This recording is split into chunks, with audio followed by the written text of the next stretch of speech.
Shalom Bapak Ibu yang dikasihi Tuhan, mari kita berdoa. Bapa di surga, kami mengucapkan syukur, terima kasih kalau pada hari ini kami bisa beribadah secara online. Kami serahkan pemberitaan firman-Mu ya Tuhan, urapi hamba-Mu, dan semua yang mendengar, Engkau juga jauhkan dari segala gangguan. Kiranya benih firman-Mu boleh tertanam di dalam hati kami semua. Terima kasih Bapa, dalam nama Tuhan Yesus kami berdoa. Amin. Sekali lagi shalom Bapak Ibu Saudara yang dikasihi Tuhan. Pada hari ini kita akan membaca dari Mazmur pasal yang ke-91 ayat 14 sampai dengan ayat yang ke-16. Begini bunyinya. Mazmur 91 ayat 14 sampai dengan ayat 16. Sungguh hatinya melekat kepadaku, maka aku akan meluputkannya. Aku akan membentenginya sebab ia mengenal namaku. Bila ia berseru kepadaku, aku akan menjawab. Aku akan menyertai dia dalam kesesakan. Aku akan meluputkannya dan memuliakannya. Dengan panjang umur akan kukenyangkan dia dan akan kuperlihatkan kepadanya keselamatan daripadaku. Saudara yang dikasihi Tuhan, hari-hari ini kita mengalami hari-hari yang cukup menegangkan, ya bahkan menakutkan. Jadi banyak berita-berita yang tidak menyenangkan. Ya, kata positif saja itu bisa membuat orang menjadi takut. Apalagi kalau disertai dengan sesak, saudara, saturasi turun. Nah, bagaimana kita harus bersikap di hari-hari ini supaya kita tetap bisa tegar, ya, karena mau nggak mau kita harus menjalani. Saya terus berdoa supaya saudara-saudara semua itu tidak begitu gentar ketakutan, ya, tapi kita terus bisa kuat menjalani hari-hari yang seperti ini. Ayat ini mengatakan hatinya melekat kepadaku, ya. Jadi saudara, mari kita sungguh-sungguh melekat kepada Tuhan. Hati kita itu sungguh-sungguh melekat kepada Tuhan. Ya, jadi jangan malah kita menjauh dari Tuhan. Atau bahkan berontak, ya saudara-saudara. Karena tidak menutup kemungkinan ada orang-orang yang jadi protes-protes. Yang menyalahkan siapa aja, termasuk menyalahkan Tuhan. Ya, mari kita tidak lakukan yang seperti itu. Tetapi mari kita sungguh-sungguh melekat kepada Tuhan. Dalam Yesaya pasal yang ke-30 ayat yang ke-15 dituliskan begini, sebab beginilah firman Tuhan Allah yang Maha Kudus, Allah Israel, dengan bertobat dan tinggal diam, kamu akan diselamatkan. Dalam tinggal tenang dan percaya terletak kekuatanmu. Ya saudara-saudara, ya mari kita bertobat. Bertobat menyadari kemungkinan banyak kelalaian, kesalahan yang mungkin tidak secara sengaja kita lakukan.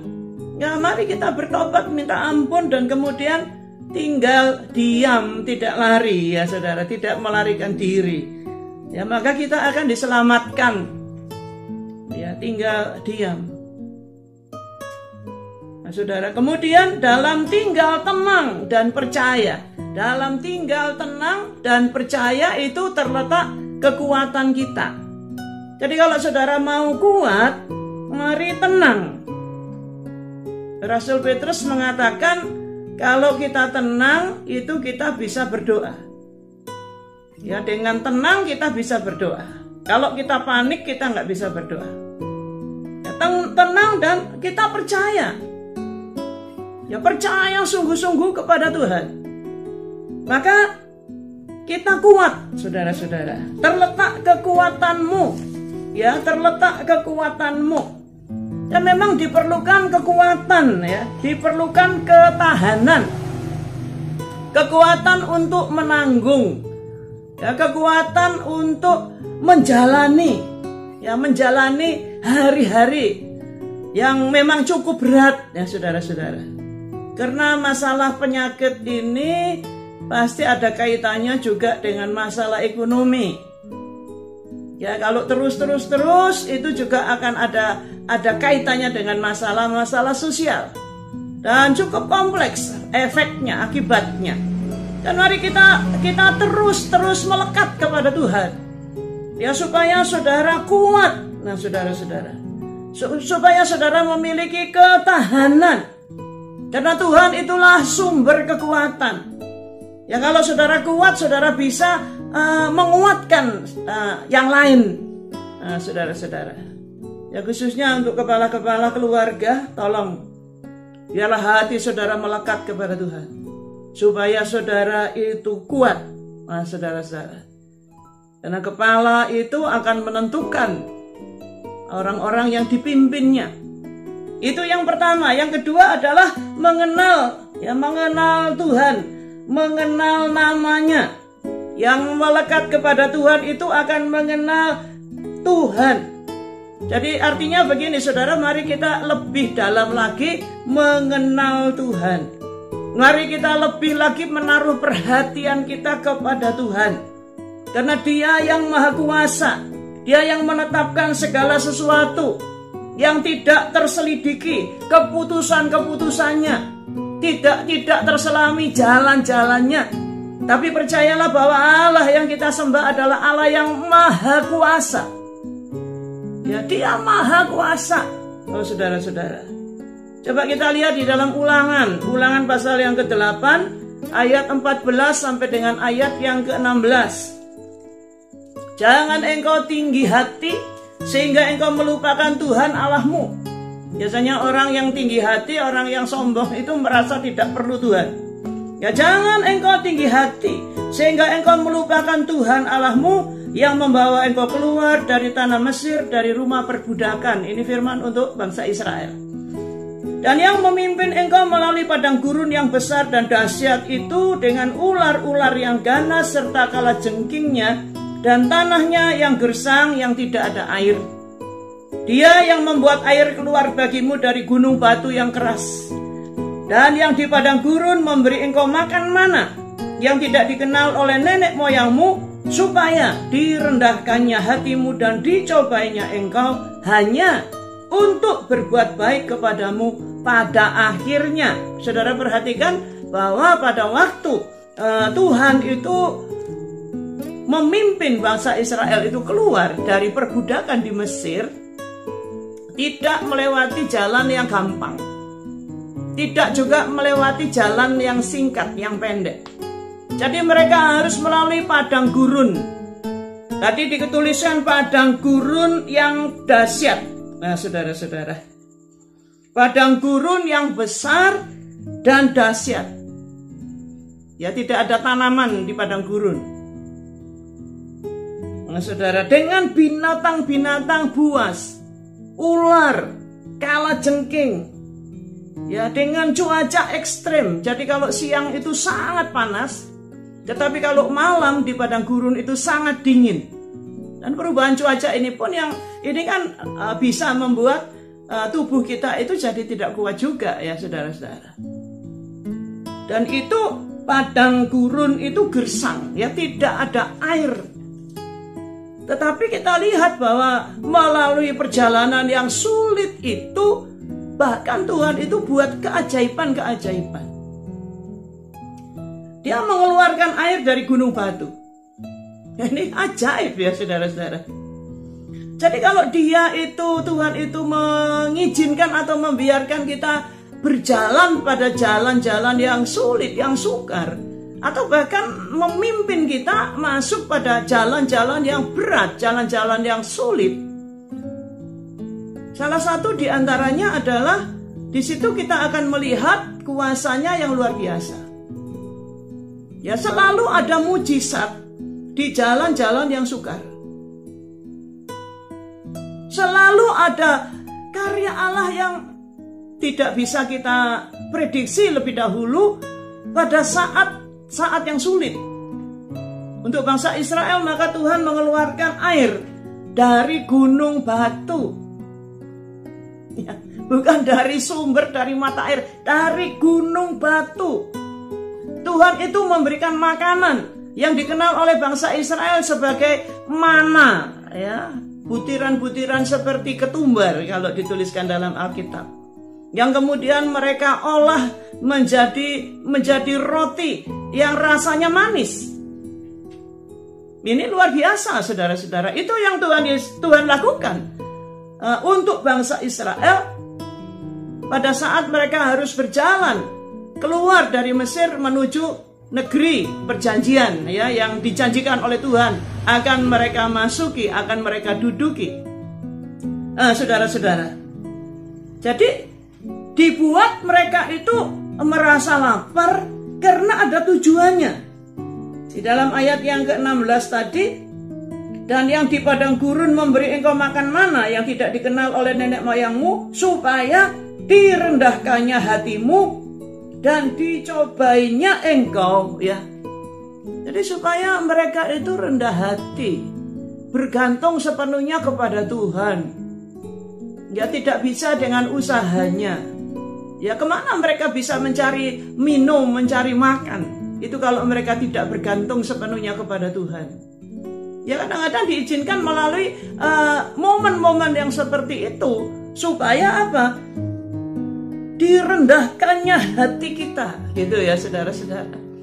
Tidak sombong, kita tidak bisa menggunakan apapun kekuatan kita untuk mengatasi masalah. Kita harus sepenuhnya bergantung kepada Tuhan. Dan kalimat berikutnya ini, hanya untuk berbuat baik kepadamu akhirnya. Ini luar biasanya di situ, saudara-saudara. Bahwa Tuhan itu pasti membuat akhir yang baik. Ya. Tujuannya itu, tujuan akhirnya adalah untuk berbuat baik, untuk kebaikan dari orang-orang yang sungguh-sungguh percaya kepadanya. Ya. Bagi orang-orang yang sungguh-sungguh berharap kepadanya, hanya untuk berbuat baik. Jadi Tuhan itu pasti sudah menyiapkan happy ending untuk kita masing-masing. Nah, saudara-saudara, bila kita sungguh-sungguh melekat dan mengenal Tuhan, saya percaya bahwa sampai hari ini pun Tuhan masih bisa melakukan hal-hal yang baik. Tuhan pasti akan lakukan itu. Karena tujuannya itu hanya, ya, satu-satunya tujuan. Mengapa Tuhan izinkan kesengsaraan, ya? Mengapa Tuhan izinkan kesulitan? Hanya untuk berbuat baik kepadamu pada akhirnya. Ya, mari kita yakin akan hal ini. Jangan sampai kita meragu-ragukan Tuhan. Ya, orang yang meragu-ragukan Tuhan lama-lama akan berontak sama Tuhan. Ya, akan menyala-nyalakan Tuhan. Ya, untuk hal-hal yang tidak enak yang dia alami. Padahal sebenarnya maksud Tuhan adalah justru untuk kebaikan kita semua. Nah, saudara, di dalam ayat yang tadi kita baca, kalau kita sungguh-sungguh melekat kepada Tuhan dan kita mengenal Tuhan lebih dalam, maka dikatakan di dalam ayat yang ke-14 tadi, maka aku akan meluputkannya. Aku akan membentenginya sebab ia mengenal namaku. Akan diluputkan karena dibentengi Tuhan. Ya, saudara, lolos, ya, luput karena Tuhan membentengi. Jadi berlindung di balik benteng itu pasti aman. Ya, panah-panah berapi tidak akan bisa mengenai kita. Ya, termasuk suara-suara yang melemahkan, yang mengintimidasi, yang mengancam, yang menekan, itu tidak ada pengaruhnya untuk kita. Karena kita dibentengi oleh Tuhan. Nah, saudara-saudara, luar biasa, ya. Iya. Tetap dengar sih, tetap dengar kalau saudara setel TV, ya. Saya tidak menganjurkan, jangan dengarkan berita apapun. Silakan aja. Ya, tidak apa-apa, ya, malah kita harus dengar, ya, saudara-saudara. Gak apa-apa, dengar saja, ya, dengar saja. Biar tahu keadaannya bagaimana, ya, Jawa Timur keadaannya bagaimana. Nah, sekarang Jawa Timur ini zona apa, begitu kan? Ya, itu untuk kita juga berhati-hati, ya, saudara-saudara. Ya, tetap dengan protokol kesehatan. Saya seringkali mengucapkan ini, ya. Saya tidak bosan-bosan untuk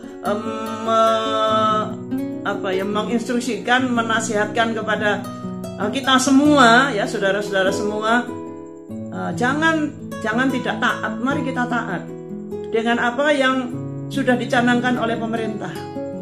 Ya, pemerintah itu adalah hamba Allah untuk kebaikan rakyat. Firman Tuhan mengatakan demikian. Mereka adalah hamba-hamba Tuhan, hamba-hamba Allah untuk kebaikan dari seluruh rakyat. Jadi saudara-saudara, mari tetap dengan masker, ya kan? Cuci tangan pakai sabun, tetap jaga jarak, hindari kerumunan. Ya seperti itu. Tapi saudara tidak akan takut mendengarkan berita-berita, ya apapun juga. Diluputkan dan dibentengi. Ya saudara-saudara. Yang kedua adalah dijawab seruannya. Ayat yang ke-15 dari Mazmur 91. Bila ia berseru kepadaku, aku akan menjawab. Aku akan menyertai dia dalam kesesakan. Aku akan meluputkannya dan memuliakannya. Ini saudara-saudara. Seruannya dijawab.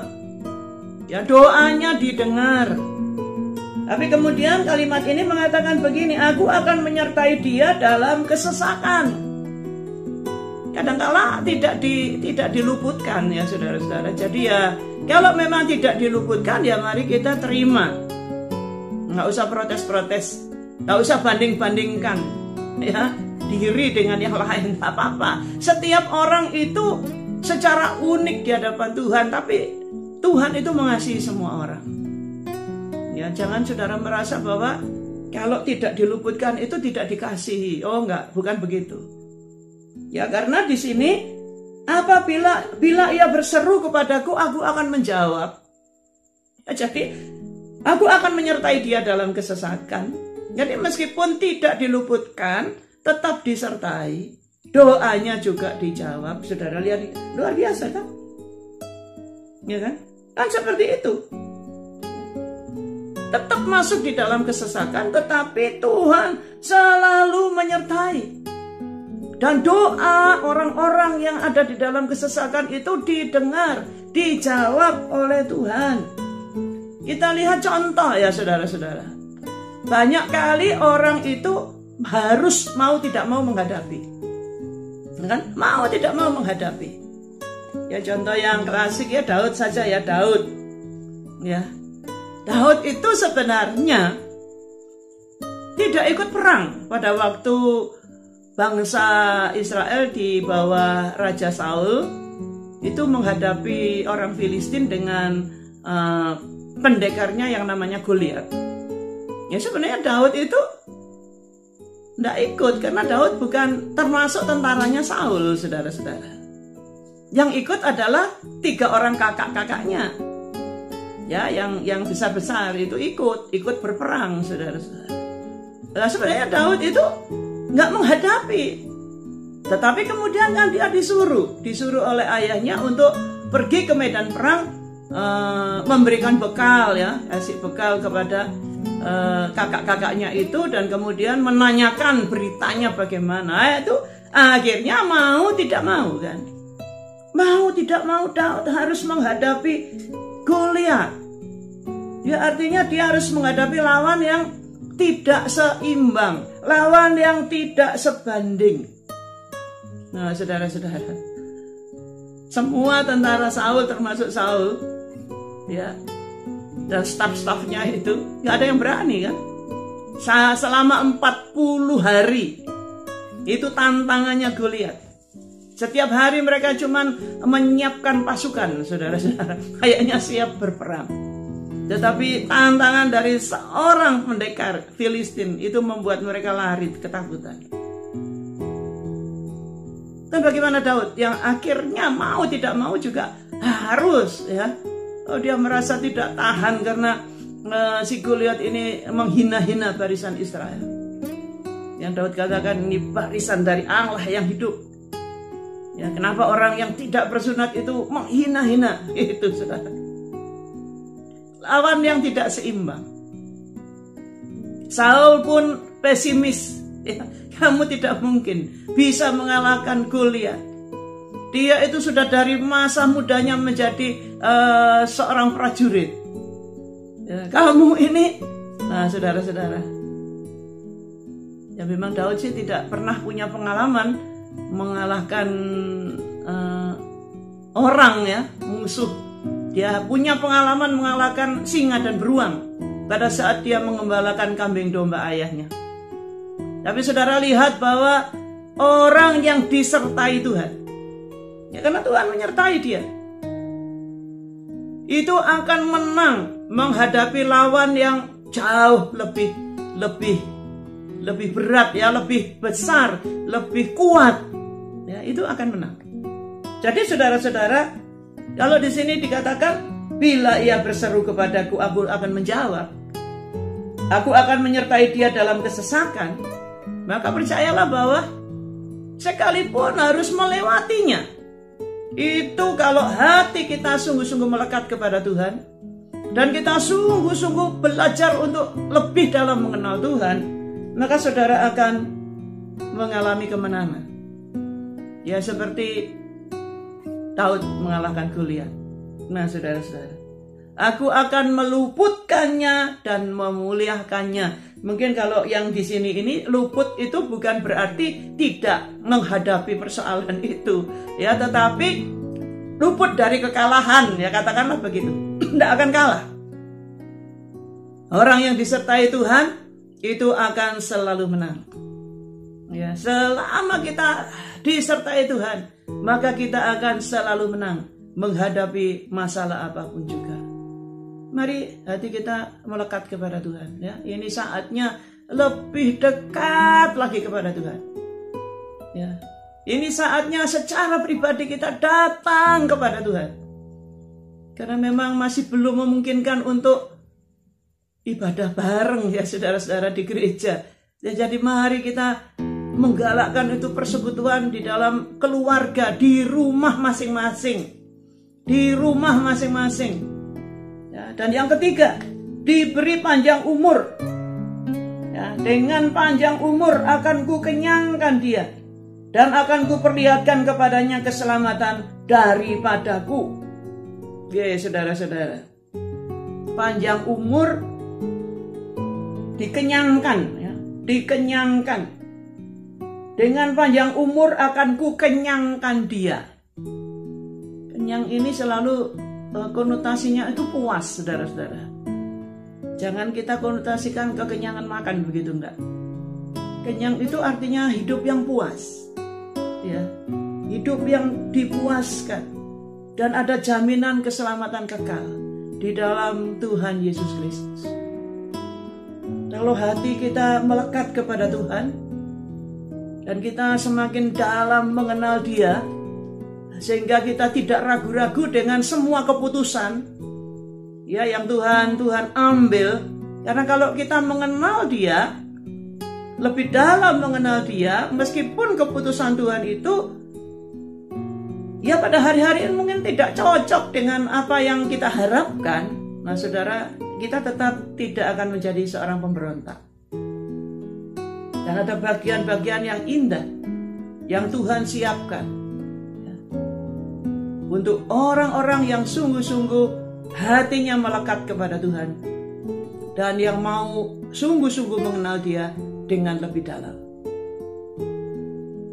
Mari kita renungkan firman ini. Tuhan Yesus memberkati saudara-saudara semua. Ya, tetap semangat, tetap berharap kepada Tuhan, dan jaga kesehatan. Dan mari kita berdoa.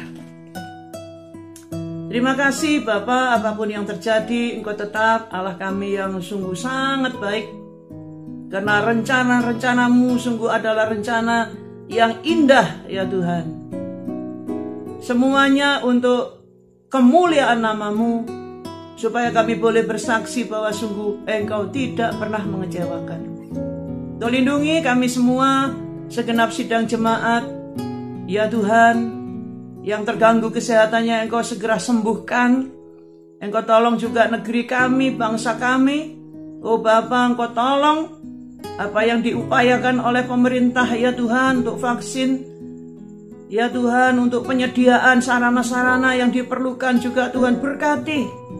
Berkati Bapak Presiden kami, Wakil Presiden, semua menteri, aparatur negara, ya Tuhan, tenaga-tenaga kesehatan yang berjuang, ya Tuhan. Engkau menolong mereka semua, relawan-relawan juga. Tuhan berkati. Engkau berikan kekuatan kepada kami semua, supaya kami merindukan segera lewat, ya Tuhan. pandemi ini segera lewat dari negeri kami. Terima kasih Bapa, terima kasih, kami percaya tidak ada pencobaan yang melampaui kekuatan. Engkau senantiasa merancangkan kebaikan untuk semua orang yang mengasihi Engkau. Terpujilah nama-Mu ya Tuhan. Sekarang Engkau memberkati segenap sidang jemaat. Saudara yang dikasihi Tuhan, kasih karunia dari Tuhan Yesus Kristus, kasih Allah serta persekutuan Roh Kudus menyertai kita semua mulai hari ini sampai selama-lamanya. Di dalam nama Tuhan Yesus kami berdoa dan mengucapkan syukur. Amin.